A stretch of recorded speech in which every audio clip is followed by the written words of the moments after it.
अस्सलाम वालेकुम, मैं हूँ डॉक्टर महानूर रियाज और आज हम स्टार्ट करेंगे फिजियोलॉजी। तो सबसे पहले हम इसके कंटेंट एक बार देख लेते हैं कि फिजियोलॉजी में आपकी कौन कौन से चैप्टर्स इंक्लूडेड हैं। चैप्टर नंबर 1 जो है वो है आपका इंट्रोडक्शन ऑफ फिजियोलॉजी, जिसमें हम जर्नल इंट्रोडक्शन देखेंगे कि फिजियोलॉजी बेसिकली होती क्या है और उसकी ब्रांचेस कौन कौन सी हैं एंड इसी से रिलेटेड जर्नल डिस्कशन। ठीक है। नेक्स्ट जो आपका टॉपिक है चैप्टर नंबर 2, उसमें आपके आ जाते हैं cell, tissue, bone, joints and lymphatic system. हम सेल पढ़ेंगे, सेल के कंपोनेंट्स को डिस्कस करेंगे, उसके फंक्शंस देखेंगे कि सेल का वर्क कैसे करता है, उसके अंदर ऑर्गेनेल्स कौन कौन से प्रेजेंट हैं। देन आपके आ जाएंगे टिश्यूज, हम टिश्यूज को डिस्कस करेंगे, टिश्यूज के टाइप्स पढ़ेंगे। फिर आपके जो टिश्यूज हैं मोस्ट कॉमन, उनको भी डिस्कस करेंगे फर्दर।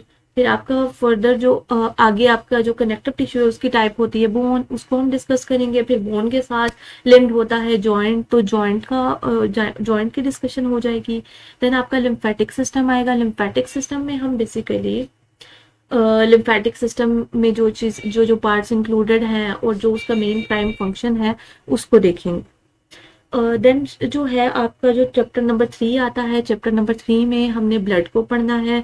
ये आपका बहुत इंपॉर्टेंट टॉपिक है ब्लड वाला। ब्लड में हम उसकी कंपोजिशन देखेंगे, उसमें जो जो उसके पोर्शंस होते हैं, उनकी क्वांटिटी कितनी है, उनकी वैल्यूज, सब चीज़ें डिस्कस करेंगे। आफ्टरवर्ड्स हम देखेंगे कि अगर उनमें से किसी चीज़ की डेफिशिएंसी हो जाती है तो आपको कौन कौन सी डिजीज़ हो सकती हैं। देन हमने उसका देखना है कि आपकी जो डिफरेंट सेल्स प्रेजेंट हैं, जो आपके ब्लड में प्रेजेंट होते हैं, उनकी इंक्रीमेंट हो जाए तो क्या हो जाता है, उनका डिक्रीमेंट हो जाए तो आपकी बॉडी पे क्या इफेक्ट होता है। ठीक है। ब्लड कोगुलेशन का प्रोसेस हम देखेंगे एंड आफ्टरवर्ड्स हम ब्लड ग्रुपिंग भी देखेंगे। 4th चैप्टर जो है वो आपका कार्डियोवेस्कुलर सिस्टम है। कार्डियोवेस्कुलर सिस्टम बेसिकली आपके जो ब्लड की पंपिंग से रिलेटेड है। ठीक है, कि ब्लड पंप कैसे किया जा रहा है और ट्रांसपोर्ट कैसे किया जा रहा है, इस सब चीज़ों को हमने डिस्कस करना है। आफ्टरवर्ड्स हमने देखना है रिस्पायरेटरी सिस्टम को। रिस्पायरेटरी सिस्टम जिसमें हम देखेंगे कि आपके ब्रीदिंग का प्रोसेस कैसे हो रहा है, ब्रीदिंग में आपके इंस्पायरेटरी रेट, आपकी एक्सपायरेटरी रेट, आपकी कैपेसिटीज, ईच एंड एवरीथिंग को हम डिस्कस करेंगे। देन आपका आ जाता है स्किन, जो कि आपका largest organ of the body है, इसको देखेंगे, इसके लेयर्स को डिस्कस करेंगे। देन आपका आ जाएगा गैस्ट्रो इंटेस्टाइनल ट्रैक्ट, जिसमें हम आपके डाइजेस्टिव सिस्टम से रिलेटेड सारी चीज़ें डिस्कस करेंगे कि आपकी फूड की प्रोसेसिंग कैसे की जाती है, डाइजेशन कैसे होती है, उसकी एब्जॉर्प्शन कैसे होती है, और उसमें जो जो भी आपके एसोसिएटेड ऑर्गन्स हैं वो कौन कौन से हैं।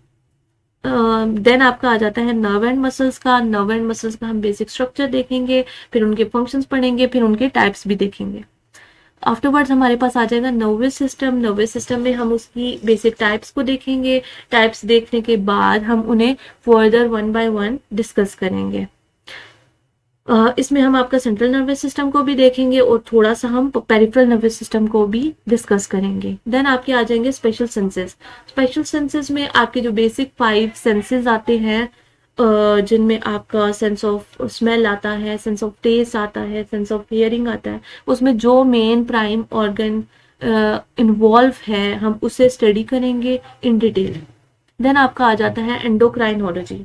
एंडोक्राइनोलॉजी बेसिकली हम उसमें ऐसे ग्लैंड्स को पढ़ेंगे जो कि हार्मोन प्रोड्यूस करते हैं। वो कौन कौन से ग्लैंड्स हैं, वो कहाँ पे लोकेटेड हैं, एज वेल एज वो कौन कौन से हार्मोन्स प्रोड्यूस करें और उन हार्मोन्स के आगे से फंक्शंस क्या है। तो ये टोटल आपके कितने हैं, ये आपके 12 चैप्टर्स हैं, जिनमें से आज जो है हम आज डिस्कस करेंगे इंट्रोडक्शन ऑफ फिजियोलॉजी को।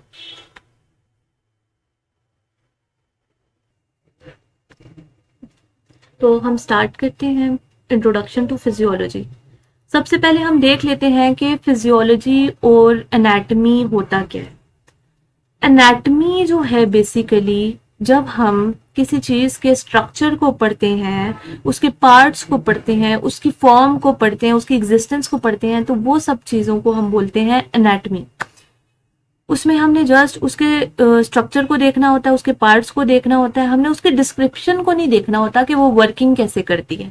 हमें जस्ट उनके नेम पता होना चाहिए, जस्ट हमें उनकी लोकेशन का पता होना चाहिए, उसकी फर्दर उसे हम किन पार्ट्स में डिवाइड कर सकते हैं, कैसे डिवाइड कर सकते हैं, उसका स्मॉलेस्ट यूनिट क्या है, ये सारी चीज़ें जो होती हैं ये हम किस में डिस्कस करते हैं, ये हम एनाटॉमी में डिस्कस करते हैं। उसके बाद आ जाती है फिजियोलॉजी। फिजियोलॉजी बेसिकली आपकी ऐसी ब्रांच ऑफ साइंस है, ऐसी ब्रांच ऑफ बायोलॉजी है जिसमें हम जो हमने फॉर्म एंड स्ट्रक्चर्स एनाटॉमी में पढ़े थे उनके फंक्शंस को डिस्कस करते हैं।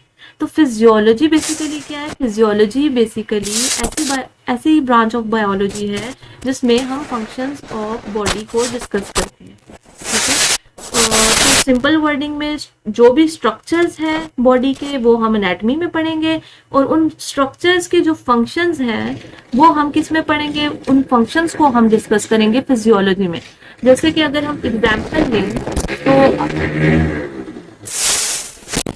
अगर हम एग्जाम्पल लें आपके हार्ट की, तो हार्ट के कितने चैम्बर्स हैं, हार्ट की लेयर्स कौन कौन सी हैं, हार्ट कहाँ लोकेटेड है, ये जितनी भी चीज़ें आएंगी ये सब किसके अंडर आएंगी? ये आएंगी एनाटॉमी के अंडर। और जब हम उसका फंक्शन देखेंगे कि हार्ट के जो चैम्बर हैं कैसे वर्क करते हैं, उनमें ब्लड कैसे आता है, उसमें कौन कौन सी आपकी किन किन चीज़ों की इन्वॉल्वमेंट है, इनकी कॉन्ट्रैक्शंस कैसे होती हैं, तो ये जितनी भी बाकी चीज़ें हैं जब हम डिस्कस करते हैं कार्डिक साइकिल्स को, या फिर हम हार्ट से रिलेटेड जो भी फर्दर फंक्शन से रिलेटेड देखेंगे वो सब हम फिजियोलॉजी के अंदर डिस्कस करते हैं। अच्छा, बेसिकली ये जो एनाटॉमी और फिजियो आपके कोर्स का पार्ट इसलिए है बिकॉज आपको जब नॉर्मल बॉडी के स्ट्रक्चर और फंक्शन का पता होगा तो ही आप गेस कर सकते हो कि इस जो अभी इंडिविजुअल है वो नॉर्मल कंडीशन में है या नहीं है, उसमें कोई पैथोलॉजिकल कंडीशन तो नहीं है। पैथोलॉजिकल कंडीशन में हमेशा यही होता है कि आपके जो नॉर्मल फिजियोलॉजिकल फंक्शंस हैं उनमें डेविएशन आ जाती है, या तो इंक्रीज हो जाएंगे वो फंक्शन या वो डिक्रीज हो जाएंगे। आपकी जो बॉडी है एक नॉर्मल रेंज में वर्क करती है। आपका हर सिस्टम, हर ऑर्गन की एक अपनी लिमिट है, उसी लिमिट को हम नॉर्मल रेंज भी कहते हैं या नॉर्मल फिजियोलॉजी भी कहते हैं। अब जब उस फिजियोलॉजिकल रेंज से में डेविएशन आती है तो उस डेविएशन को बेसिकली हम रेफर करते हैं एज पैथोलॉजिकल कंडीशन या डिजीज कंडीशन। तो डिजीज बेसिकली क्या है? उस नॉर्मल फिजियोलॉजिकल फंक्शन का खराब हो जाना, उसका या तो बहुत ज्यादा फंक्शन करना शुरू कर देना या बहुत कम। तो हम बेसिकली मेडिसिन के थ्रू, थेरेपीज के थ्रू उसको वापस से नॉर्मल की तरफ लेके आते हैं। अगर वो इंक्रीज है तो उसे डिक्रीज करते हैं, अगर वो डिक्रीज हो गया है तो उसे इंक्रीज करते हैं।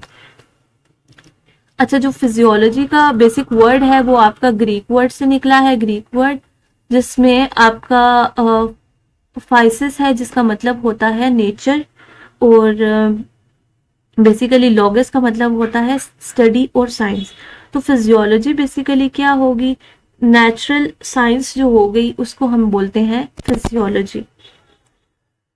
अब जो फिजियोलॉजी है बेसिकली उसमें हमने अभी आपको जैसे बताया कि नॉर्मल बॉडी के फंक्शंस को देखते हैं, वो कैसे काम कर रहे हैं, कंट्रोल कैसे हो रहा है, रेगुलेटरी मैकेनिज्म कैसे हो रहा है, अगर बॉडी अंडर नॉर्मल कंडीशन कैसे वर्क करती है, अगर कोई बहुत ज़्यादा एक्सट्रीम कंडीशंस आ जाती हैं तो बॉडी किस वे में रिएक्ट करेगी, ये सब चीज़ें भी किसके अंदर आती हैं? ये सब भी फिजियोलॉजी के अंदर ही आती हैं।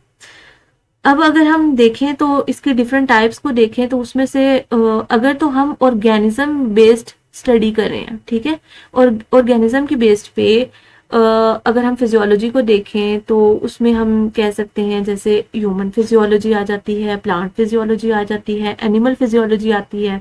ये बेस्ड है on the type of organism, ठीक है। देन आपका जो दूसरा लेवल आता है वो आता है लेवल ऑफ ऑर्गेनाइजेशन के बेस्ड पे। मतलब हम मॉलिक्यूल को स्टडी कर रहे हैं, हम सेल को स्टडी कर रहे हैं, हम किसको स्टडी कर रहे हैं, तो अकॉर्डिंग टू दैट हम उसी को नेम दे देते हैं मॉलिक्यूलर फिजियोलॉजी का, सेलुलर फिजियोलॉजी का। अगर हम सिस्टम वाइज स्टडी कर रहे हैं अपनी बॉडी के फंक्शंस को, तो उन्हें बेसिकली हम किस तरह रेफर कर सकते हैं, जैसे कि अगर हम नर्वस सिस्टम की फिजियोलॉजी को पढ़ रहे हैं तो उसे हम न्यूरोफिजियोलॉजी बोलेंगे। अगर हम रिस्पायरेटरी सिस्टम की फिजियोलॉजी को डील कर रहे हैं तो उसे हम रिस्पायरेटरी फिजियोलॉजी बोलेंगे। अगर हम कार्डियोवेस्कुलर सिस्टम की फिजियोलॉजी को डील कर रहे हैं तो उसे कार्डियोवेस्कुलर फिजियोलॉजी बोलेंगे। तो ये था general introduction about physiology. Physiology याद रखिएगा कि फिजियोलॉजी में हम फंक्शंस को डिस्कस करेंगे, और एनाटॉमी में हम क्या पढ़ते हैं, एनाटॉमी में हम जस्ट बॉडी के स्ट्रक्चर्स को पढ़ते हैं, उसके पार्ट्स को पढ़ते हैं। अच्छा, उसके बाद जो है आपका चैप्टर नंबर 2 है, दैट इज योर सेल। ठीक है, इसे हम अपने नेक्स्ट लेक्चर में डिस्कस करेंगे।